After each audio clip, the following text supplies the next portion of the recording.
Olá, caros alunos, vamos iniciar mais um encontro com a sociologia. Então, nosso tema de hoje, saímos do indivíduo e sociedade, né, e entramos na cultura, sociedade, ideologia e indústria cultural. A partir daí a gente vai ver como esses elementos se unem nessa nossa sociedade, né, essa nossa sociedade universalizada, né, e a partir daí a gente vai entender um pouco sobre cada um desses fatores, né, ideológicos que nos leva a esse grande desenvolvimento de indústria cultural e a própria cultura também. Com isso, a cultura e a ideologia. Então, a partir daí, vivemos num mundo de comunicações, vemos televisão, fazemos pesquisa na internet, contatamos pessoas pelo e-mail, MSN ou site de relacionamentos, lemos jornais, revistas, ouvimos rádio. Estamos mergulhados na cultura e na ideologia por conta dessas ferramentas que nós utilizamos no nosso dia a dia, a comunicação. Com tudo isso, entramos nesse meio de cultura e ideologia, que chamamos também de dominação e controle, de acordo com alguns autores, né, que buscavam e procuravam demonstrar que os conceitos de cultura e ideologia não podem ser utilizados separadamente. O pensador italiano Antonio Gramsci, 1891 a 1937, ele analisou a questão com base no conceito da hegemonia e no que ele chamava de aparelho de persuasão. Então, para ele, a hegemonia é um processo pelo qual uma classe dominante consegue fazer seu projeto ser aceito pelos dominados. Então, a partir daí, a gente já está começando a entender, né, o que seria essa questão ideológica e cultural.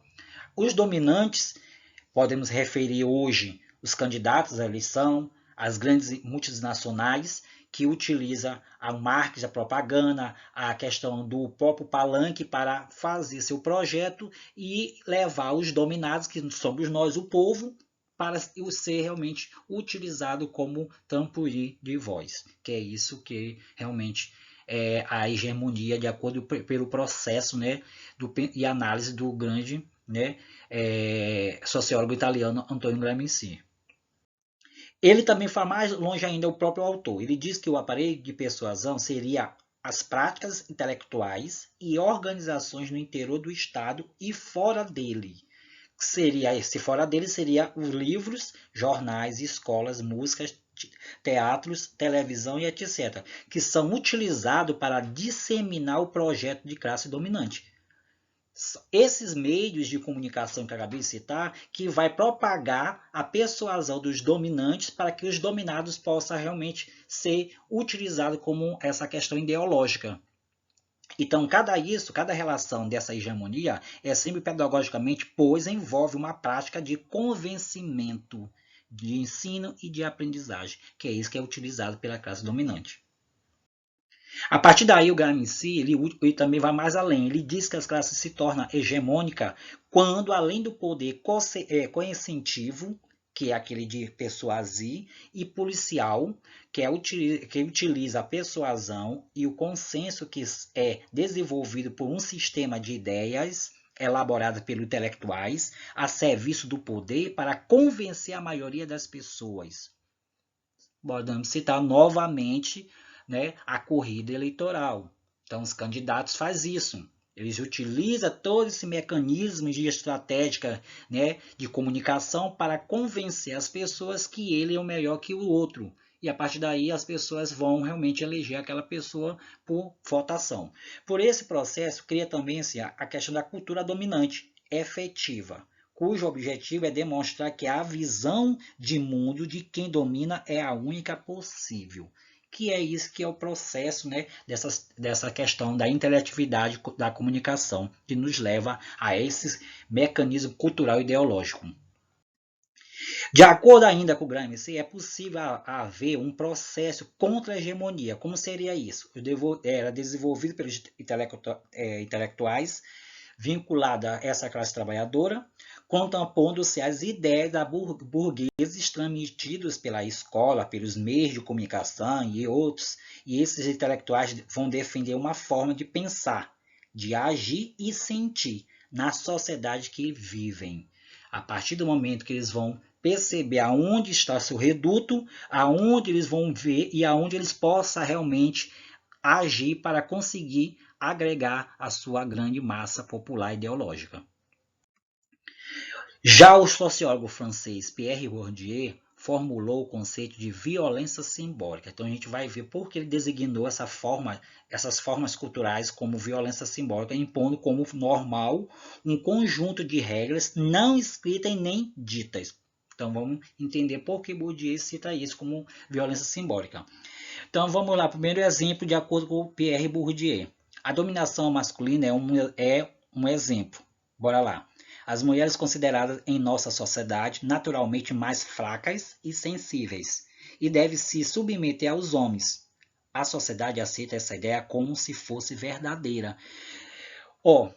A partir daí, quando ele fala conjunto de regras não escritas e nem dita, aonde está escrito que as mulheres devem se submeter aos homens? Em nenhum lugar. Né? E a partir do momento, por que aceitamos isso como verdadeira? Porque é uma questão cultural. Mais que as mulheres conseguiram, a questão feminina conseguiu derrubar bastante tabu até hoje na nossa sociedade, estão aí, né, se desenvolvendo, são conhecidas cientificamente melhores que os homens para desenvolvimento industrial, desenvolvimento em recursos humanos, nas academias, que são as cursos superiores, são as primeiras que realmente se formam, né, porque elas pensam antes de agir, já diferente do homem, que ele age antes de, e depois ele pensa. A partir daí, mesmo assim, é uma questão cultural e ideológica, porque isso é trazido desde a primeira formação da sociedade, né? A primeira formação da sociedade, que as mulheres eram submetidas a esse homem, e essa formação cultural ainda, né, está em geração até hoje. Por isso que Bourdieu cita isso como exemplo, porque é um conjunto de regras não escritas nem ditas, porém existem e são aceitas como verdadeiras. Para Bourdieu, é pela cultura que os dominantes garantem o controle ideológico, mantendo o distanciamento entre as classes sociais. Assim, essas práticas culturais vão distinguir quem é uma classe de outra. Infelizmente, né, existe ainda essa hierarquia de formação na nossa sociedade. Os cultos têm conhecimentos científicos, artísticos e literários. Eles vão fazer o quê? Vão os impor aos incultos, são aquelas pessoas que não têm nenhum tipo de conhecimento. Isso é resultado de uma imposição cultural que ele chama de violência simbólica, que define o que é ter cultura. A partir do momento que, por isso que a gente às vezes bate muito, né, que a educação é o melhor mecanismo ainda para que a gente possa lutar realmente para desenvolver nossa própria prática, né, de conhecimento e de crítica. Então, sem educação, a gente vai ficar nesse mesmo, né, tema bem aí que de Bourdieu cita, e cultos, são aqueles que não têm cultura e são teleguiados. Então, se eles não têm cultura, qualquer pessoa que tem conhecimento pode levar eles a outra ideologia que ele nem sabe o que vai significar para eles futuramente. E ele chama isso como uma violência simbólica porque são utilizados muito hoje na nossa sociedade em massa. Mas também a violência simbólica ocorre de modo claro no processo educacional, gente. Na escola, deve-se obedecer a um conjunto de regras e aprende saberes pré-determinados. Olha bem, isso é verdade. Essas regras e saberes não são questionados e normalmente não se pergunta quem os definiu. Ninguém pergunta, já encontramos a norma da escola, só seguimos. De acordo com Bourdieu, isso também é uma forma de violência simbólica. A partir daí, vamos entrar, né, nesse conceito de indústria cultural. E aí tem dois grandes filósofos alemães, né, Theodor Adorno e Max Horkheimer, que procuraram analisar a relação entre a cultura e a ideologia como base no conceito de indústria cultural. Esses dois filósofos, eles que foram realmente que criaram o termo indústria cultural, porque eles faziam parte de uma escola chamada Frankfurt, lá na Alemanha, onde é uma escola de professores, e a partir daí eles começaram a pesquisar. O objetivo deles era buscar conhecimento sobre o que significava e o que poderia ser essa indústria cultural na sociedade. A produção em massa de bens culturais para ser consumidos com qualquer mercadoria. É isso que é o relato desses dois alemães filósofos. As empresas envolvidas na indústria cultural têm a lucratividade e a adesão incondicional ao sistema dominante como fundamentos. E a partir daí eles colocam a felicidade nas mãos dos consumidores mediante a compra de alguma mercadoria cultural. Quem não fica feliz quando compra uma coisa, né? Às vezes nem precisa, mas por conta da persuasão, né? Da questão do sistema dominante de compra, de consumo, o consumidor ele compra sem precisar e leva para dentro da sua casa, por conta dessa grande massa cultural que é a indústria cultural. A partir daí, ao consumir produtos culturais, nos sentimos integrados a uma sociedade imaginária, sem conflito e sem desigualdade. A indústria cultural promove uma fuga de cotidiano, ou seja, o indivíduo se aliena para poder continuar aceitando a exploração do sistema capitalista. Isso é verdade. Nós aceitamos tudo que a sociedade de massa realmente propaga. As comunicações nos levam a esse sentido. Os marketing de grandes empresas nos levam a esse mesmo sentido. Então, tudo isso vai nos alienar e vai forjar uma forma de ideologia que não é uma ideologia de crítica ou de propagação. E a partir daí nós somos alienados a esse sistema de massa cultural, de consumismo, né, sem necessidade. Esses meios de comunicação e vida cotidiana, o avanço contínuo da tecnologia dos meios de comunicação não invalida ao conceito de indústria cultural.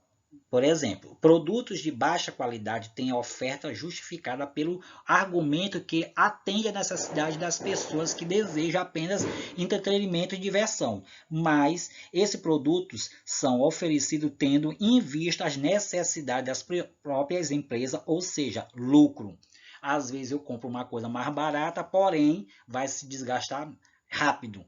E a coisa mais cara que eu não tenho condição de comprar no momento por conta do meu, realmente, a questão do dinheiro e a questão do meu, da classe social, eu vou começar a consumir mais aquele mesmo produto que não tem essa mesma, né, durabilidade que o produto que seja mais caro. Então, esse avanço é um avanço contínuo dos meios também de comunicação que nos leva a esse conceito de indústria de massa cultural.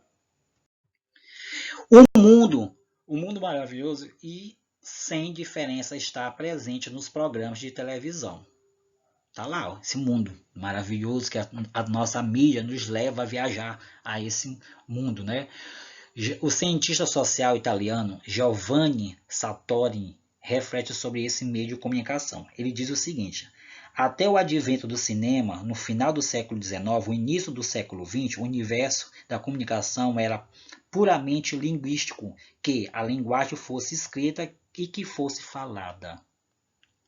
Olha bem, a partir daí, com a televisão nascida nos meados do século XX, surgiu uma situação completamente nova, que o VT, né, V, tem a preponderância sobre o ouvir.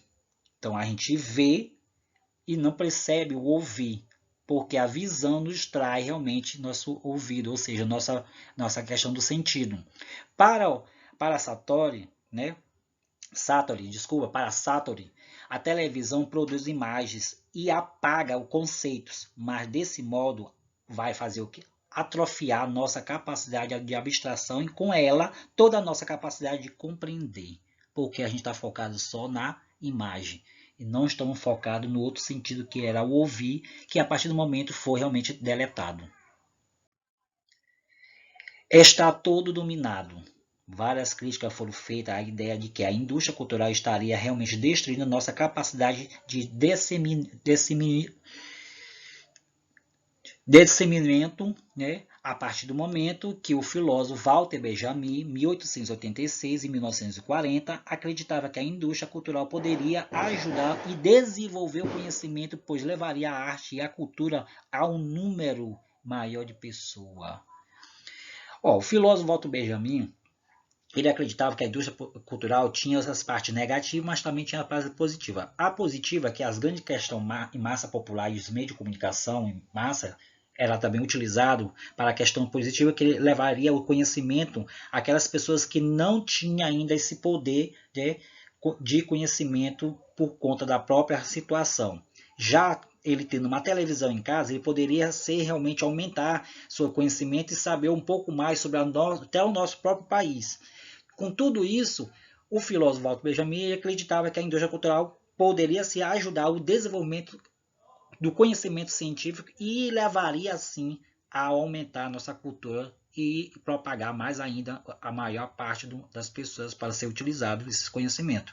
Ele acreditava que a indústria em massa tinha essa parte positiva. Para Benjamin, é evidente que a ideologia dominante está presente nos produtos da indústria cultural. Isso é notório. Muitos indivíduos tendem a reproduzir o que vem ou lê, né? A partir do momento que mais a maioria das pessoas seleciona o que recebem, né, e o que reelabora as informações, além disso, nem todos recebem as mesmas informações, gente. Pesquisando essa ação da indústria cultural, percebemos que os indivíduos não aceitam pacificamente tudo que lhes é imposto. Hoje a nossa classe é formada de pessoas, de jovens pensantes, que toda hora que a gente for verificar na televisão, nos outros meios de comunicação, revistas, jornais, até a rádio, sabemos que hoje as pessoas não são mais ilusórias, não se ilude mais facilmente, por conta que a indústria cultural também é um mecanismo de levar esse conhecimento, como Walter Benjamin acabou de realmente citar. Com isso, aumentou nossa visão de crítica àquelas pessoas dominantes, que a partir do momento a gente tem essa preponderância de entender, né, o nosso desenvolvimento cultural e nos leva a uma ideologia própria, que nós vamos aí criticar, que deve ser criticado, né? Numa perspectiva de enfrentamento ou resistência a um processo contra a hegemonia que ocorre dentro e fora da indústria cultural. Nos próprios meios de comunicação, a crítica ao que se faz à indústria cultural. Fora os meios de comunicação intelectuais também criticam o que ocorre em todas as áreas culturais. Outros procuram desenvolver produtos culturais que não são massificados ou mantêm canais interativos de crítica e informação. Tudo isso é utilizado na massa popular, que são o sistema de indústria cultural, para que a gente possa entender, né, essa questão do desvio. Então, até hoje, as mídias interativas estão fazendo seu papel de massa popular, nos levando o conhecimento, né, e a partir do momento estão nos abrindo, né, a nossa visão sobre do mundo, como pode ser uma sociedade justa ou injusta, né, nessa questão da universalização do conhecimento. Milhares de pequenos grupos no mundo desenvolvem produtos culturais específicos dos seus povos e grupos de origem. Verdade, cada país eles têm sua especificação cultural e leva essa cultura para fora, para que a gente possa fazer uma interação e conhecer as outras culturas de outros países. A partir do momento é bem benéfico esse desenvolvimento dessas produções culturais especificadas a povos e o seu grupo de origem, que é muito importante a gente saber. O Brasil, todo mundo sabe, que é um país riquíssimo em várias questões de produções culturais, porque aqui temos de vários aspectos de outros países, e a partir daí nos torna uma diversidade cultural maior. O universo da internet. A internet se originou-se de um projeto militar dos Estados Unidos na década de 1960. Tratava-se de um sistema no qual as informações eram geradas em muitos pontos e não ficavam armazenadas num único lugar. Posteriormente, o modelo foi utilizado para colocar em contato pesquisadores de diferentes universidades e depois se expandiu. Internet, meio de comunicação mais rápida, né, conhecida hoje. A internet é um espaço onde há mais liberdade de produção, vinculação de mensagem, notícia cultural e tudo que possa realmente ser transmitido por esse sistema. Nesse meio de comunicação, as palavras, imagens, música, etc., tudo é transmitido com muita rapidez para que todos os que estivessem conectados pudessem realmente acessar e ver. Essa tecnologia de informação oferece 1000 possibilidades quase infinita de pesquisa, que é hoje que nós utilizamos, a pesquisa da internet, mas também saber utilizar a pesquisa, gente.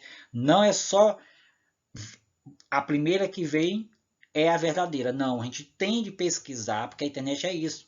Lá tem 1000 coisas que são colocadas de diferentes personagens, e a partir daí a gente tem que saber se veridicamente foi comprovado e averiguada aquela informação seja realmente verdadeira. Por isso que a internet é muito importante que a gente faça esse tipo de realmente pesquisa. Então, dependendo de como é utilizada a internet, podemos empobrecer ou bem, como eu acabei de falar, pode empobrecer a capacidade de pensar de uma pessoa, de um ser, né?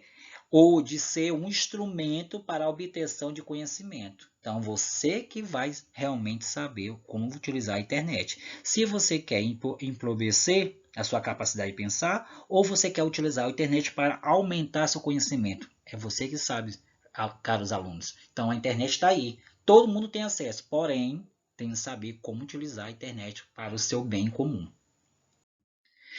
Então, tudo isso foi, né, a questão da cultura, sociedade, ideologia e indústria cultural. Toda a formulação específica de cada um desses autores que contribuíram ao longo do processo para a gente entender como surgiu cada etapa desses temas. E hoje a nossa sociedade está vinculada a esses meios de comunicação, indústria cultural em massa, questão da própria sociedade, né, vários tipos de sociedade ao longo do processo cultural, de geração em geração, né, a questão da ideologia, como essa ideologia é propagada e é também uma junção cultural, tudo isso está aí diante de vocês, na nossa própria sociedade, e no nosso próprio visão cotidiana. Então, fique com Deus, até a próxima, fica com essa grande palavra Brasil. Tá chegando bem aí, gente, 7 de setembro, dia da nossa independência do Brasil. Graças a Deus, viva a independência e a separação do Brasil, pelo sangue, pela minha honra e pelos meus deuses.